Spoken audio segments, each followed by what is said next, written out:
तो स्वागत है दोस्तों आपका बेस्ट प्रिपरेशन विद अनुराग में। हम लोग आज अपना एनसीईआरटी की जो कक्षाएं हैं, आज उसी में अपना क्लास 7 की जो हमारा पर्यावरण है उसी का अध्याय 3 के बारे में चर्चा करेंगे। और जो वीडियो बनेगा बच्चों लोग, ये आपका वीडियो बहुत ही मतलब 20 मिनट या 25 मिनट इतने ही लेवल का बनेगा, क्योंकि ज्यादा बड़ा हो जाने से आप लोगों को दिक्कत होती थी देखने में, आप लोग शायद बोरियत महसूस करने लगते थे। इसीलिए हमने सोचा है कि 20 या 25 मिनट का ही वीडियो बनाऊंगा, भले ही इसके 2 या 3 पार्ट ही क्यों ना लाना पड़े, ठीक है ना, ताकि आप लोगों का वो इंटरेस्ट बना रहे देखने का। अगर इतना 1 घंटा 1.5 घंटा का वीडियो बन जाता तो आप लोग उससे बोरियत होने लगते, पूरा देखते नहीं है और इससे कॉन्सेप्ट आपका नहीं क्लियर हो पाता। तो ठीक है, चलिए। आप तीसरा जो लेसन है हमारा, उस लेसन का नाम है हमारी बदलती पृथ्वी। क्या नाम है? हमारी बदलती पृथ्वी।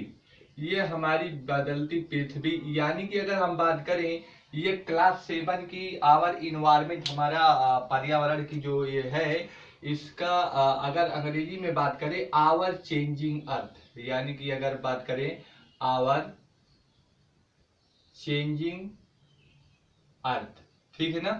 तो हमारी बदलती पृथ्वी के बारे में हम लोग चर्चा करेंगे। तो अगर इसमें शुरू में हम चर्चा करें तो क्या बात बताएंगे, देखिए। अगर हम बात करें तो पृथ्वी पर हमारे, मान लीजिए हमारी जो पृथ्वी है, पहले थोड़ा समझा देते हैं। ये हमारी मान लीजिए क्या है, पृथ्वी है। इस पृथ्वी का ये जो ऊपरी परत होता है, इस ऊपरी परत को बच्चों लोग हम क्या बोलते हैं? इसी ऊपरी परत को बोलते हैं स्थल मंडल। क्या बोलते हैं? स्थल मंडल। तो ठीक है ना। अब स्थल मंडल की अगर बात हो रही है तो इसी स्थल मंडल पे ही बहुत सारी घटनाएं घट रही हैं। कौन कौन सी घटनाएं, जरा देखिए। इस पृथ्वी पर ही हमने पृथ्वी की बात किया। पृथ्वी पर आपके मान लीजिए ये आपका क्या है, और थोड़ा सा अगर हम मैप आपको बनाकर थोड़ा सा हल्का सा दिखाएं,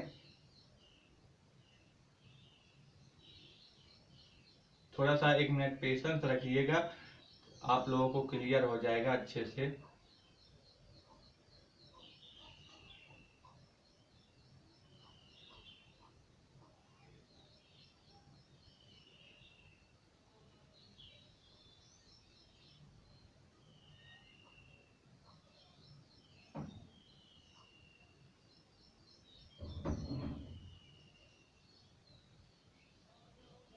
ये जो बच्चों लोग हम बना रहे हैं ना मैप, ये आपका पूरा विश्व का मैप है, ठीक है ना, पूरा वर्ल्ड का मैप है। तो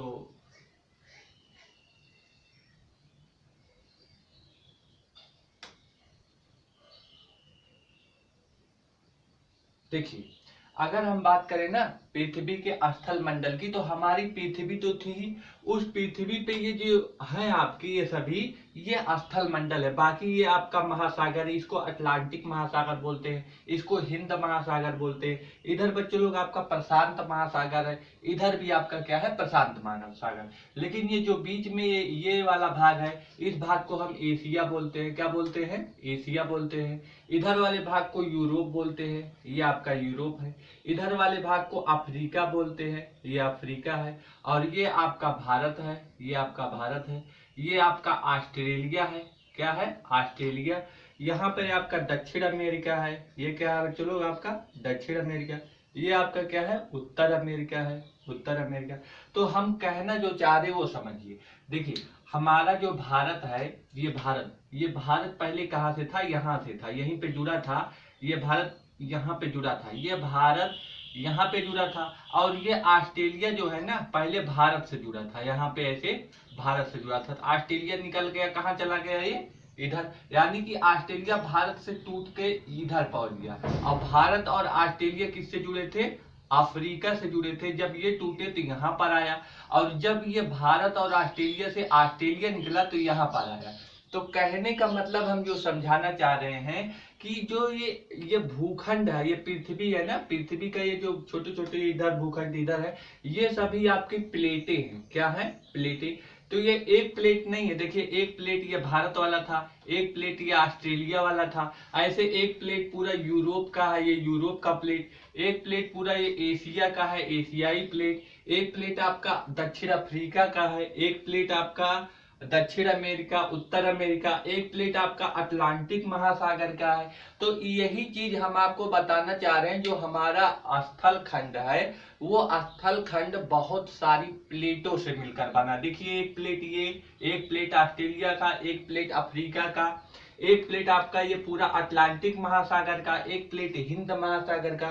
तो ऐसी बात नहीं है कि महासागरों के प्लेट नहीं होते, महासागरों के भी प्लेट होते हैं और महाद्वीपों के भी प्लेट होते हैं, दोनों के प्लेट होते हैं। ठीक, तो प्लेटों की संख्या एक नहीं है, बहुत है प्लेटों की संख्या ना। तो वही चीज हम बता रहे हैं। और ये प्लेटें कहां पर है? स्थल खंड पर है। आई थिंक समझ में आ रहा? स्थल खंड बोलो, स्थल मंडल बोलो।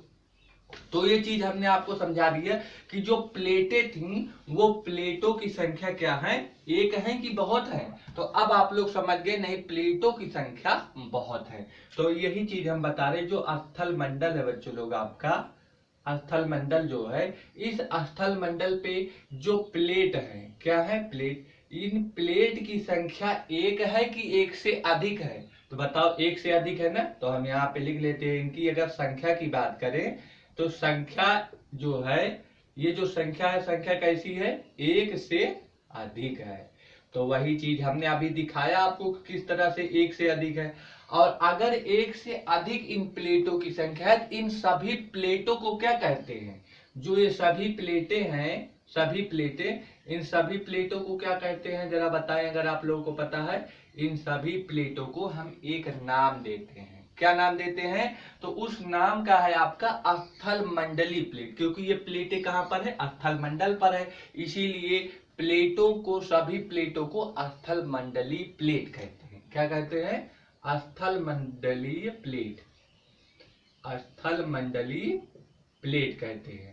स्थल मंडलीय प्लेट को क्या बोलेंगे अंग्रेजी में? तो स्थल मंडल को बोलते हैं लिथोस्फेयर। क्या बोलते हैं? लिथोस्फेयर। तो स्थल मंडली को बोलते हैं लिथोस्फेरिक, और प्लेट को तो प्लेट ही बोलते हैं। तो यानी कि जो ये हमारा लिथोस्फेयर है, यानी कि जो स्थल मंडल है, इस लिथोस्फेयर पे बच्चों लोग, इस लिथोस्फेयर पे प्लेट की संख्या क्या है? एक से अधिक है। यानी कि नंबर ऑफ प्लेट है, क्या है? ए नंबर ऑफ प्लेट है, या बहुत सारे नंबर ऑफ प्लेट हैं। यहाँ पर बहुत सारे नंबर ऑफ प्लेट है। अगर बहुत सारे प्लेट है तो इन्हीं सभी प्लेटों की संख्या को जब एकत्र करेंगे तो इसे स्थल मंडलीय प्लेट या फिर लिथोस्फेरिक प्लेट बोलते हैं। आई थिंक समझ में आ गया होगा ये जो हमने बोला कि लिथोस्फेरिक प्लेट या स्थल मंडलीय प्लेट किसे कहते हैं। तो आप लोग बताएंगे कि जो स्थल मंडल है, स्थल मंडल पर एक से अधिक प्लेटें विद्यमान है, और जो ये प्लेटें हैं, ये सभी प्लेटें बताओ क्या होती है बच्चे लोग? इन सभी प्लेटों में, अगर हमने बोला कि अभी हमने आपको चित्र में दिखाया था कि जो भारत से ऑस्ट्रेलिया निकला, और भारत ऑस्ट्रेलिया जुड़े थे, तो वो किससे निकला? दक्षिण अफ्रीका से निकला था ना, अभी हमने मैप दिखाया था। तो ये सभी प्लेटें आपस में चिटक गए ना, चिटकने का मतलब टूट कर अलग हुए ना। तो ये सभी प्लेटें क्या हो जाते हैं बच्चों लोग? टूट जाते हैं। तो टूट कर अलग हुए हैं। टूट कर क्या हुए थे? अलग। जब टूट कर अलग हो जाते हैं, टूट कर क्या हो जाते हैं? अलग हो जाते हैं। तो इन्हीं प्लेटों को, जो टूट के अलग हुए हैं, इन्हीं प्लेटों को क्या बोलते हैं? आपका स्थल मंडलीय प्लेट बोलते हैं। टूटने का मतलब ब्रोकन होता है, ठीक है ना। जब टूट कर अलग हो जाएंगे प्लेटें तो आपका स्थल मंडलीय प्लेट कहलाता है। आई थिंक ये बात आपको समझ में आ चुकी होगी जो हमने समझाया। तो चलिए अब अपने अगले कॉन्सेप्ट पर चलते हैं। ठीक, तो हमने प्लेटों के बारे में बताया आपको कि किस तरह से हमारे पूरे पृथ्वी पर बोले। अब स्थल मंडल की बात है तो स्थल मंडल पे क्या है? एक महाद्वीप है, एक महासागर है। तो ये जो प्लेटें हैं, क्या केवल महाद्वीप की प्लेटें हैं? नहीं, ये प्लेटें महाद्वीप पर भी होते हैं, महासागरों पे, दोनों में भी प्लेटें होती हैं। तो ये प्लेटें बहुत सारी हैं। जब ये प्लेटें आप चिटक जाती हैं, अलग हो जाती हैं टूटकर, इन सभी प्लेटों के समूह को लिथोस्फेरिक प्लेट या स्थल मंडलीय प्लेट बोलते हैं। ठीक है ना। तो ये बात आई थिंक आपको समझ में आ गई होगी। तो अब हम आपको बता रहे, देखिए आप लोग अगर सोचे तो कितना ये सरप्राइजिंग बात है कि कैसे हमको तो कभी दिखता ही नहीं है, हम अपने भूपर्पटी पर यानी कि क्रस्ट पर रहते हैं जो पृथ्वी के ऊपरी भाग है, इस पर रहते हैं कि आपको कभी चिटका हुआ कोई चीज दिखाई देता है, इस तरह से कोई प्लेट अलग हुआ है, नहीं दिखाई दिया है ना। तो कितना ये सरप्राइजिंग बात है, कितना आश्चर्य का बात है कि ऐसी भी कोई घटना होती है। लेकिन वास्तव में ऐसी घटनाएं होती हैं, आंखों से नहीं दिखती हैं लेकिन घटनाएं होती हैं। तो ठीक है, तो सरप्राइजिंग की बात है यानी कि आश्चर्य की बात है बहुत, ठीक है ना। तो ये आश्चर्य की बात क्या है कि जो ये अभी हमने बताया किसको, प्लेटो की, तो ये प्लेटो की जो हमने बात बताया ये सरप्राइजिंग बात है कि नहीं है। अच्छा अगर है तो हमने बताया कि जो ये प्लेट होते हैं, मान लीजिए एक प्लेट है, इस तरह से एक प्लेट है, तो इस प्लेट के चारों तरफ, ये इधर साइड में चारों तरफ ये प्लेटें चारों तरफ क्या करती है बच्चों लोग, गति करती हैं, चारों तरफ क्या करती हैं, गति करती हैं, ठीक है ना। यानी कि इसके इधर साइड में कोई ऐसा प्लेट लगा होगा, इधर भी साइड में कोई एक ऐसा प्लेट होगा, इधर भी ऐसा कोई प्लेट होगा, ऐसे। तो चारों तरफ जो है इसके तो प्लेट है, लेकिन ये प्लेट आपस में, ये प्लेट है, ये प्लेट क्या कर रही है, गति। अब ये बताओ कि ये गति कितनी तेजी से करती है, हमको क्या पता चलता है, हमको तो पता ही नहीं चलता, हम लोग अपने ऊपरी भाग पर रहते, तो गति करती है तो पता तो चलना चाहिए। तो पता इसलिए नहीं चलता बच्चों लोग क्योंकि जो इसकी गति होती है बहुत धीमी होती है। क्या होती है, इसकी गति बहुत स्लो होती है। जो इसकी स्पीड है मूव करने की, इस प्लेटों की जो मूव करने की स्पीड है वो स्पीड बहुत स्लो होती है, बहुत कम होती है इसकी गति, इसीलिए हम लोग आभास नहीं कर पाते हैं। अब बात करते हैं कि जो ये गति होती है बहुत कम, कितनी होती है अप्रोक्सीमेट बताओ। तो ये आपकी गति कुछ mm होती है, कुछ मिलीमीटर में होती है। कुछ मिलीमीटर का मतलब कितना, एक साल में, अगर एक साल की बात करें तो एक साल में कुछ इसकी बढ़ोतरी होती है। बढ़ोतरी का मतलब समझ लो, कुछ इंक्रीज होती है ये प्लेट। मान लीजिए अगर हम बोले कि ये एक प्लेट है, ये एक प्लेट है, तो ये जो प्लेट है ना एक साल में थोड़ी सी ऐसे करके ऐसे थोड़ी सी बढ़ेगी, और ये इतनी जो थोड़ी सी बढ़ी है वो कितनी है, 1 mm। यानी कि कुछ का कहने का मतलब समझ लीजिए 1 या 2 एक साल में प्लेटें बढ़ती हैं या फिर धंसती हैं, इस हिसाब से आप लोग समझ सकते हैं। तो वही चीज हम बता रहे हैं, जो ये प्लेटें होती हैं, प्लेटों की गति क्या होती है, धीमी, और कितनी, एक साल में कुछ ये जो प्लेटें होती हैं इतनी इनकी इंक्रीजिंग होती है। अब बात ये आती है कि चलिए सर ठीक है बता दिए आप कि एक साल में ये प्रत्येक साल में कुछ बढ़ती हैं, लेकिन ये बढ़ती क्यों है, आखिर रीजन क्या है, क्यों ये बढ़ती है। तो जरा देखिए, अगर हम आपको बताएं कि ये हमारी जो पृथ्वी है, इस पृथ्वी का ये ऊपरी भाग है, ये क्या है, ऊपरी भाग है। और हमने बताया था आपको पिछले वीडियो में, आपका ये जो बीच का भाग होता है इसे हम बोलते हैं क्या, कोर। इसे हम लोग क्या बोलते हैं, कोर। और इसी के ऊपर यहाँ पर अगर हम बात करें तो ये हमारा होता है क्या, मेंटल। क्या होता है, मेंटल। और देखिए मेंटल है, ये सभी आपका यहाँ से यहाँ तक क्या कहलाएगा, मेंटल कहलाएगा। तो ये आपका जो मेंटल है, यहाँ पर आपका, यहाँ पर क्या हो रहा है, यहाँ पर आपका क्या रहता है, मैग्मा रहता है। क्या रहता है, मैग्मा। ये जो मैग्मा है मेरे प्यारे बच्चों, ये मैग्मा किस रूप में रहता है, मोल्टेन स्टेज में रहता है। किस रूप में, मोल्टेन, मोल्टेन स्टेज में रहता है।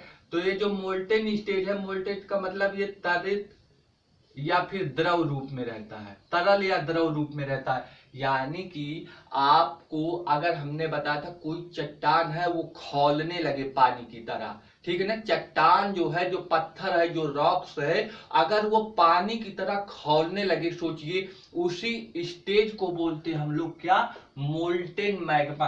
तो इसके अंदर जो है, पृथ्वी के अंदर बहुत तेजी से गर्म हो रहे हैं, एकदम पानी की तरह खौल रहा है। कौन चीज, जो रॉक्स हैं, जो चट्टाने हैं, जो मिनरल्स है, पृथ्वी के अंदर खौल रही हैं। और अगर ये खौल रही हैं तो ये पृथ्वी के ऊपरी परत पर इधर ऐसे ऐसे दबाव डालेंगी, और अगर ये दबाव डालेंगी तो पृथ्वी क्या होगा, हल्का सा ऊपर ऐसे उठेगा, हल्का सा क्या करेगा, ऊपर उठना शुरू होगा। तो यही चीज बता रहा हूं कि जो ये ऊपर उठती है एक साल में लगभग कुछ एक साल में कुछ ऊपर उठती है। तो ये बात समझ में आ रहा क्यों थी? क्योंकि पृथ्वी के अंदर मेंटल में जो आपका मोल्टेन मैग्मा है या द्रव रूप में जो मैग्मा है वो पृथ्वी के ऊपरी भाग पर यानी स्थल मंडल पे क्या बनाता है? दबाव डालता है। इस पर ये क्या है? आपका स्थल मंडल लिथोस्फीयर है। इस लिथोस्फीयर पर ये दबाव डालता है, यानी कि ये इधर जाएगा, ये इधर जाएगा, ऐसे ये दबाव डालता है तो ये इसीलिए ऊपर आ जाती है। आई थिंक ये बात समझ में आ रही होगी आपको। चलिए, तो ये चीज हमने आपको बता दिया। क्या बताया? कि जो ये प्लेटें हैं कुछ जो है प्रत्येक साल में कुछ बढ़ती हैं। तो बढ़ने का रीजन है क्या है? हमने कहा प्लेटों जो ये बढ़ती हैं इनके बढ़ने का रीजन क्या है? बढ़ने का रीजन क्या है? तो ये रीजन जो होता है बच्चों, ये रीजन होता है मोल्टेन मैग्मा। क्या होता है? Molten magma. मोल्टेन मैग्मा के कारण ही ये बढ़ती है। मोल्टेन मैग्मा मतलब क्या होता है? द्रवित द्रव रूप में। द्रवित का मतलब क्या? द्रव रूप में जो मैग्मा है वो मैग्मा क्या करता है? ऊपर की तरफ क्या करता है? दबाव डालता है। ऊपर की तरफ दबाव डालता है। अगर ये ऊपर की तरफ दबाव डालेगा तब ये बताइए जो हमारा स्थल मंडल है वो स्थल मंडल थोड़ा सा ऊपर उठेगा कि नहीं? तो वही है जो स्थल मंडल थोड़ा सा ऊपर उठता है। कितना ऊपर? हमने कहा प्रत्येक साल में कितना मेरे प्यारे बच्चों? लगभग कुछ ऊपर उठता है। तो ये सारे कॉन्सेप्ट क्लियर हो गया ना? तो आपके बुक में ये बातें बताई गई हैं, जो हमने बताया हूं यही बातें आपके बुक में भी बताई गई हैं एनसीईआरटी में। इसके बाद आपकी बुक में कुछ एक्टिविटीज दी गई हैं, कुछ क्रियाएं दी गई हैं। क्रियाएं क्या है? वो क्रियाएं ये बता रही हैं कि आपका एक पात्र है, एक बीकर है। ये बीकर है, इसको ट्राईपॉड स्टैंड पे रख दिया गया है, एक स्टैंड पे रख दिया गया और स्टैंड को नीचे एक आपका चिमनी या चूल्हा लगा दिया गया है। इस चूल्हे से क्या किया गया है? इसको गर्म किया जा रहा है। और इसमें पानी भर दिया गया है। क्या? पानी इसमें भर दिया गया है। तो जब इसमें पानी भरा तो इसमें एक आपका कागज का गोली बनाकर डाला गया, कलरफुल कागज है, उसको मोड़कर एक गोली बनाकर डाल दीजिए। और जब आप इसको गर्म करेंगे ना तो देखेंगे कि जब ये पानी खौलने लगता है तो इस कागज को किधर लेकर जाता है? ऊपर। यानी कि ये कागज किधर जाएगा? ऊपर। और जब आप इसे गर्म करना बंद कर देंगे, ठंडा हो जाएगा, तब ये कहाँ बैठ जाएगा? नीचे। यानी कि कोई पदार्थ जब ठंडा रहता है तो वो कहाँ बैठा रहेगा? नीचे बैठ जाएगा। लेकिन जब वो गर्म करते हैं तो वो ऊपर उठना शुरू होती है। सेम इसी तरह से हमारी पृथ्वी है। जब हमारी पृथ्वी में यहाँ पर बहुत सारे गर्म आपके मैग्मा है मोल्टन, तो ये गर्म मैग्मा मोल्टन किधर भागेगा? ऊपर की तरफ भागेगा कि नहीं? जब ये ऊपर की तरफ भागेगा तो ये हमारा जो लिथोस्फीयर है, स्थल मंडल है, ये स्थल मंडल भी ऊपर उठेगा कि नहीं उठेगा? ऊपर उठेगा। और जब ये ठंडा हो जाएगा तब ये अपने पोजीशन पर आ जाता है, फिर अपने पोजीशन पर आ जाता है। तो याद रखना कि ठंडा तो कभी नहीं होता है, ये हमेशा ये इसी तरह से मोल्टेन स्टेज में रहता। लेकिन बाहर का जो तापमान होता है मेरे प्यारे बच्चों पृथ्वी का, वो अत्यधिक गर्मी वाला जब दिन आता है तो ऊपर का परत भी बहुत गर्म हो जाता है। उसी स्टेज में ये ज्यादा एक्टिविटी करने लगती है, जबकि ठंडी के दिनों में एक्टिविटी कम हो जाती है। तो मेरे कहने का मतलब ये समझ में आ गया है कि जब कोई वस्तु गर्म अवस्था में होगी तो वो ऊपर की तरफ दबाव डालेगी, इसीलिए स्थल मंडल थोड़ा सा उठ जाता है। और एक साल में लगभग कुछ आपके एनसीईआरटी में दिए गए। तो इसी क्रियाओं से, इसी एक्टिविटी से आप लोग शायद समझ गए होंगे कि जो स्थल मंडल है प्यारे बच्चों, ये स्थल मंडल क्यों ऊपर उठ रहा है। आई थिंक ये बात समझ में आ गई होगी। अब आपको थोड़ी सी बात अगर बताएं तो आपकी प्लेटों की गति के बारे में बताएं। जो ये प्लेटों की गति हो रही है, बताओ प्लेटों की गति। अगर इन प्लेटों की गति हो रही है यानी कि प्लेट की मूवमेंट हो रही है, तो उन मूवमेंट से बच्चों लोग क्या होगा? आपका जो पृथ्वी होगा, पृथ्वी की जो संरचना है यानी कि जो स्ट्रक्चर है पृथ्वी की, वो स्ट्रक्चर क्या होगी? चेंज होगी कि नहीं होगी? तो स्ट्रक्चर चेंज होगी। किसकी स्ट्रक्चर चेंज होगी? आपके पृथ्वी की स्ट्रक्चर चेंज होगी। किसकी वजह से? इस प्लेटों की गति की वजह से। अगर प्लेट गति करेंगी तो पृथ्वी की संरचना या स्ट्रक्चर क्या हो जाएगी बच्चों लोग? चेंज होगी। और अगर ये चेंज हो रही है तो अब हम बताओ पृथ्वी की गति के कारण क्या होगा? पृथ्वी की गति, ये जो पृथ्वी की गति हो रही है, ये गति किस कारण हो रही है? तो इस पर कुछ बल कार्य करते हैं। किस पर? इस पर कुछ बल कार्य करते हैं। इन जो बल कार्य करते हैं, इन्हीं बलों के कार्य करने से पृथ्वी की गति हो रही है। और ये बल कार्य करते हैं जिसके कारण क्या होता है? पृथ्वी की संरचना में क्या होता है? परिवर्तन। संरचना में क्या होता है? परिवर्तन। इन्हीं बलों के कार्य करने से पृथ्वी की संरचना में बच्चों लोग क्या होता है? परिवर्तन होता है। तो मेरे ख्याल से ये बात समझ में आया, जब प्लेटों की गति होती है तो पृथ्वी की संरचना बदलती है। और अगर पृथ्वी की गति हो रही है, पृथ्वी की गति हो रही है, तो आपको पता है कि वो गति हो रही है तो बल कार्य करता है इसी वजह से। और जब बल कार्य करेगा तो पृथ्वी की संरचना भी बदलेगी। आई थिंक ये बात समझ में आ रहा होगा। अब जो बल कार्य करते हैं, ये बल कौन कौन से हैं? तो याद रखना, दो बल कार्य करते हैं। अगर बल की बात करें तो दो बल कार्य करते हैं। एक बल आपका होता है जिसे हम बोलते हैं अंतर्जात बल, अंतर्जातिक बल या अंतर्जात बल। आपके बुक में अंतर्जातिक बल दिया गया है, इसे अंतर्जात बल भी बोलते हैं। दूसरा आपका है बहिर्जात बल या बहिर्जातिक बल। तो ये हो गया बहिर्जातिक बल। तो ये दो बल हैं, आपके कार्य करते हैं किसके लिए? पृथ्वी की संरचना जो बदलती है, उन संरचना के बदलने के लिए दो बल कार्य करते हैं, एक अंतर्जात बल, एक बहिर्जात बल। अंतर्जात बल को बच्चों लोग क्या बोलते हैं? इसको बोलते हैं आपका, एक बात पहले अगर अंतर्जात बल के बारे में बात करें तो इसको समझ लिए। अंतर्जात बल वह बल होता है जो पृथ्वी के अंदर कार्य करे, यानी कि वह बल लगे जो पृथ्वी के अंदर कार्य करता है, वो अंतर्जात। बहिर्जात बल क्या होता है? जो पृथ्वी के बाहर कार्य करे, वो बल बहिर्जात बल होता है। तो ये बात समझ में आया। अब समझिए अंतर्जात बल को क्या बोलते हैं। अंतर्जात बल को बोलते हैं एंडोक्राइन। क्या बोलते हैं? एंडोक्राइन फोर्सेस, एंडोक्राइन फोर्सेस बोलते हैं। बहिर्जात बल को बच्चों लोग को बोलते हैं एक्सोक्राइन। क्या बोलते हैं? एक्सोक्राइन फोर्सेस, एक्सोक्राइन फोर्सेस ये बोलते हैं। अगर हम बात करें अंतर्जात बल, तो ये फर्दर दो भागों में डिवाइड है। एक है आपका आकस्मिक बल। क्या है? आकस्मिक बल है, आकस्मिक बल। और एक है आपका पटल विरूपणी बल। क्या है? पटल विरूपण बल। अब अगर इसे आकस्मिक बल को बोले तो इसे सडन फोर्स बोलते हैं। क्या बोलते हैं बच्चों लोग? Sudden forces. और ये पटल विरूपणी बल को क्या बोलते हैं? इसे डायास्ट्रोफिक फोर्सेस बोलते हैं। क्या बोलते हैं? डायास्ट्रोफिक फोर्सेस, डायास्ट्रोफिक फोर्सेस। अब अगर इधर बात करें आपके आकस्मिक बल कौन कौन से होते हैं, तो आकस्मिक बल में आपके जैसे भूकंप आ गया, बहुत तुरंत आता है ना, आकस्मिक होता है, सडन होता है ना। तो सडन में आपका कौन होगा? भूकंप आएगा। देखिए घर वर गिर जाते हैं, यानी कि लैंड स्लाइडिंग हो जाएगा। उसके बाद ज्वालामुखी आती है, यानी अर्थक्वेक होगा, वोल्केनो होगा, लैंड स्लाइडिंग होगा। आई थिंक ये समझ में आ गया। तो लिख लीजिए भूकंप। भूकंप का मतलब बच्चों लोग अर्थक्वेक। क्या? अर्थक्वेक आएगा, अर्थक्वेक हो जाएगा। फिर आपका आएगा ज्वालामुखी होता है, ज्वालामुखी। ये ज्वालामुखी किसमें होगा? बताइए। ज्वालामुखी की क्रियाएं होती हैं तो बहुत तेजी से भी होती है ना, और बहुत धीरे से भी होती हैं। तो आकस्मिक में ज्वालामुखी की भी क्रियाएं आती है, यानी कि वोल्केनो,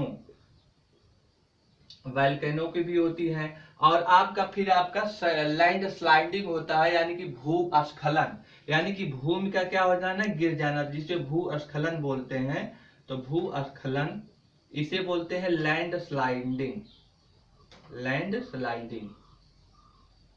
ठीक। अगर हम डायस्ट्रोफिक फोर्स की बात करें पटल विरूपण बल की बात करें तो पटल विरूपण बल क्या होता है, आपके जो नए पर्वत का निर्माण होते हैं उसी को बोलते हैं पटल विरूपण। जैसे हिमालय पर्वत है ना, निर्माण हो रहा है, नया ही पर्वत है, इसे आज का ही पर्वत बोलते हैं। अभी आपने जिसे इस हिमालय से पूर्व कौन था आपका अरावली पर्वत था, लेकिन हिमालय को किस कैटेगरी में डालेंगे, नवीन पर्वत है, नए पर्वत है।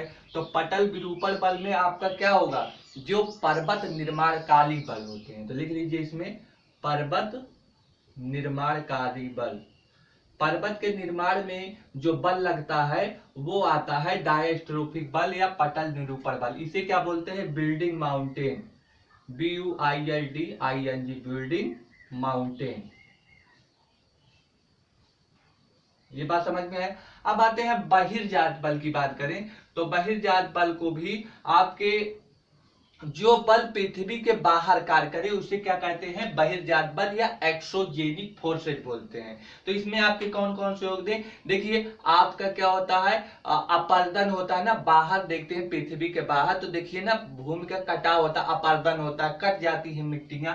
तो अपर्दन मतलब क्या होता है, इरोजन, इरोजन की बात हो रहा है, इरोजन, ठीक है ना। इरोजन को बोलते हैं अपर्दन, क्या बोलते हैं, अपर्दन। इरोजन एंड क्या होता है बच्चों लोग, डिपोजिशन होता है, डिपोजिशन का मतलब निक्षेप। तो erosion and deposition, erosion and depositional यानी कि अपर्दन और निक्षेपण होता है। क्या होता है बच्चों लोग, निक्षेपण। ये अपर्दन क्या है, जब मिट्टी देखते हैं बारिश होती है, बारिश गिरता है भूमि पर तो मिट्टी कट कट कर जाता है ना, तो मिट्टी कट के बह के जाता है तो उसी को बोलते हैं इरोजन या अपर्दन। ये डिपोजिशन क्या है, मिट्टी जहां पर बहते हुई जाती है, जहां पर रुक जाती है उस जगह को क्या बोलते हैं, निक्षेपण या डिपोजिशन। जहां पर ले जाके बहुत सारी चीजों को डिपोजिट करती है उसे निक्षेपण कहते हैं या डिपोजिशन कहते हैं। आई ये बात समझ में आ रही होगी जो हम बता रहे हैं। तो अपर्दन और निक्षेपण में क्या क्या आती हैं, अगर इसमें बात करें तो बताइए, नदी है, नदी, नदी का मतलब जो रिवर है आपका, जो रिवर है बताइए उसमें से मिट्टियां जाती हैं कि नहीं, तो इरोजन होता है कि नहीं, अगर इरोजन हो रहा है तो नदी के जरिए जाता है कि नहीं। अच्छा बताइए, वायु होगा कि नहीं, वायु मतलब विंड, जो आपका वायु है वो भी तो बहुत सारी मिट्टियों को उड़ा कर लेकर जाता है। जब देखिए आंधी तूफान आता है तो कितनी सारी मिट्टियां उड़कर उसके साथ चली जाती हैं, तो वायु भी होगा कि नहीं होगा। फिर अगला बात करें कि सी वेव, सी वेव मतलब समुद्र की जो तरंगे होती हैं, समुद्री तरंगे, समुद्री तरंगे, इसे हम बोलते हैं सी वेव। क्या बोलते हैं बच्चों लोग, सी वेव। ये जो समुद्री तरंगे होती हैं, देखिए समुद्र में ऐसे लहरें उठती हैं जिसे ज्वार भाटा के रूप में कहते हैं। देखिए कितने सारे वेस्टेज मटेरियल को लाकर एकदम पृथ्वी अपने सतह के किनारे, समुद्र के किनारे छोड़ देती है, बहुत सारे कूड़े कचड़े होते हैं। तो समुद्री तरंगों की वजह से क्या होती है, लाकर जो वस्तुएं होती हैं उसको डिपॉजिट करने का कार्य करती है। फिर और क्या होता है आपका ग्लेशियर यानी कि हिमानीकरण, जिसे हिमानी बोलते हैं, या हिमानीकरण जिसे ग्लेशियर बोलते हैं। क्या, ग्लेशियर। तो जो ग्लेशियर है देखिए ये भी गिरता है कि नहीं गिरता है, कभी कभी जो बर्फ के पहाड़ होते हैं टूट कर गिर जाते हैं, तो ये ग्लेशियर या हिमानीकरण होता है। तो ये बात बताइए कि आपको ये चीज समझ में आया कि नहीं, जो आपके फोर्सेज हैं वो जो फोर्सेज लग रहे हैं वो फोर्सेज किस हिसाब से लग रहे हैं, दो अंतर्जात बल और बहिर्जात बल। ये फोर्सेज क्यों लगे हैं, हमने बताया कि जो पृथ्वी क्या करती है हमारी, मूव करती है, तो पृथ्वी के हमारे मूव करने की वजह से, तो यहाँ पे लिख सकते हैं कि जो हमारा अर्थ है, जो हमारा अर्थ है, हमारे अर्थ के मूवमेंट की वजह से, अर्थ के मूवमेंट की वजह से, क्यों होता है अर्थ की मूवमेंट, क्योंकि उस पर बल कार्य करते हैं, यानी कि बल कार्य करेंगे, दो बल हैं। तो यानी कि अर्थ मूवमेंट का बच्चों मतलब हो गया कि पृथ्वी की गति से, पृथ्वी की गति, यानी कि पृथ्वी गति क्यों करती है, क्योंकि इस पर दो बल कार्य करते हैं, एक है अंतर्जात बल, दूसरा है आपका बहिर्जात बल। तो एंडोजेनिक फोर्सेज, एक्सोजेनिक फोर्सेज, यहाँ पे आकस्मिक बल हो जाएगा, यहाँ पे पटल विरूपण बल हो जाएगा।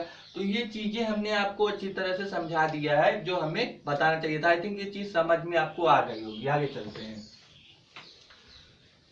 देखिए आगे जो बात होगी उस पे हम थोड़ी सी बात, अब एनसीईआरटी पे ही चल रहा है तो एनसीईआरटी की बात करते हैं। देखिए एक आपका है एंडोजेनिक, एंडोजेनिक। तो एंडोजेनिक की अगर बात करें तो ये दो शब्दों से मिलकर बना है, एक है आपका एंडो और एक है आपका एंडो और दूसरा है आपका जेनिक, जेनिक। तो एंडो को, एक एंडो है और दूसरा क्या है, जेनिक है। तो एंडो का मतलब जो होता है और जेनिक का मतलब जो होता है वो क्या होता है, एंडो का मतलब होता है आपका अंदर, अंदर की तरफ, यानी कि इंटीरियर की बात हो रहा है, अंदर की तरफ हो रहा है। और जेनिक का मतलब होता है ओरिजिन, क्या होता है, ओरिजिन यानी कि उत्पन्न।